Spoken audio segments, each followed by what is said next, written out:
O Atos dos Apóstolos é um livro que possui basicamente duas partes. A primeira abrange os 12 primeiros capítulos e a segunda comporta os capítulos 13 a 28.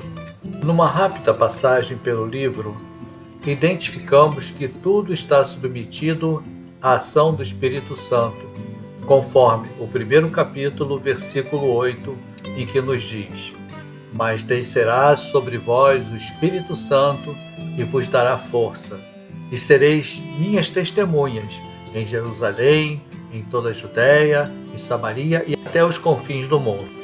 E assim, ao ler os capítulos 1 a 7, observamos o testemunho que nasce em Jerusalém e se espalha para fora, alcançando a Judéia, Samaria, conforme os capítulos 8 a 12 do livro dos Atos. E daí, a Boa Nova vai se espalhando até os confins do mundo, conforme os capítulos 13 ao 28 do livro. Vale lembrar que na primeira parte, a figura principal é o apóstolo Pedro, e na segunda parte do livro, o protagonista é Paulo. De modo semelhante, temos em cada parte do livro duas igrejas diferentes entre si. Na primeira parte, sobressai a comunidade cristã de Jerusalém, composta de judeus que continuam fiéis ao templo e à prática da lei de Moisés. Pedro está, de alguma forma, ligado a essa igreja. Na segunda parte, destaca-se a igreja de Antioquia da Síria, da qual faz parte o apóstolo Paulo e a qual é composta de não-judeus. Na primeira parte do livro, observamos que Lucas nos convida a olhar para dentro, focalizando a comunidade cristã de Jerusalém, que tem alguma abertura para fora, na própria Judéia e Samaria. Mas na segunda parte, olha-se para fora, para os não-judeus, para os desafios de enculturar a mensagem em novas realidades. Esse duro trabalho, guiado pelo Espírito de Jesus, obtém grande sucesso. Um elemento comum às duas partes são as pregações, anúncio ou o querigma. Os discípulos, cheios do Espírito Santo, começam a proclamar, anunciar, ao que chamavam este anúncio de querigma, de forma bem desinibida. Viviam o que pregavam, pregavam o que viviam, com estilos de vida que não contradiziam suas palavras, e estas, por sua vez, davam sentido às suas ações. Na primeira parte, destacam-se Pedro e Estevão. No primeiro ponto, vemos que depois de Pentecostes, no capítulo 2, acontece o primeiro discurso de Pedro, onde vai haver as primeiras conversões. Depois de curar o paralítico, vemos no capítulo 3, onde acontecerá o segundo discurso de Pedro.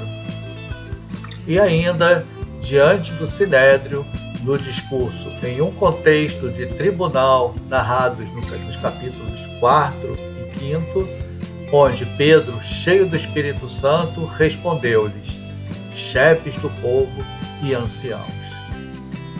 Ainda na primeira parte, podemos ver como quarto ponto Estevão, que está no capítulo 7.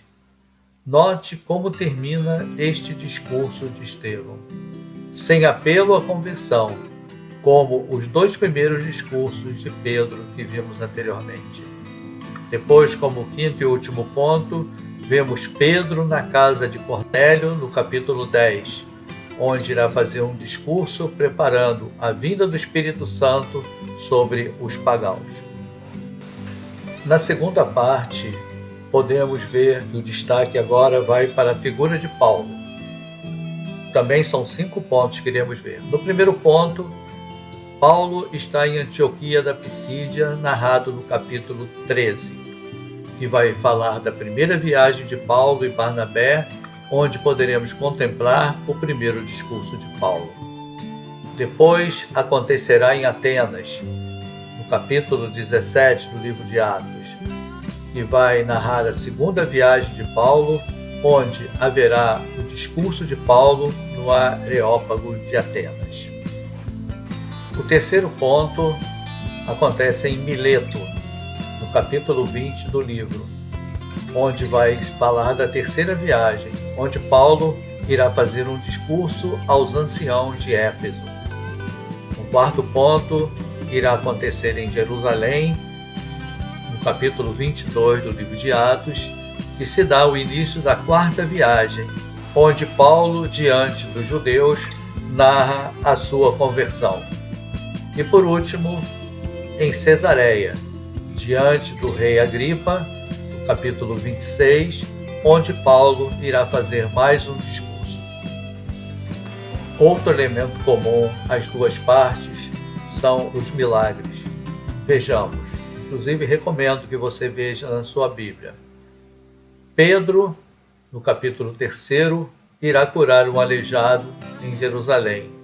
E Paulo, no capítulo 14, irá curar um aleijado em Listra. Depois, no capítulo 9, vemos Pedro ressuscitar Tábita em Jope.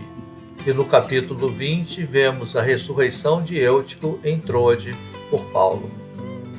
Outros elementos comuns ainda podemos ver, como no capítulo 12, a libertação de Pedro da prisão por um anjo, e no capítulo 16, a libertação de Paulo e Sila após um terremoto.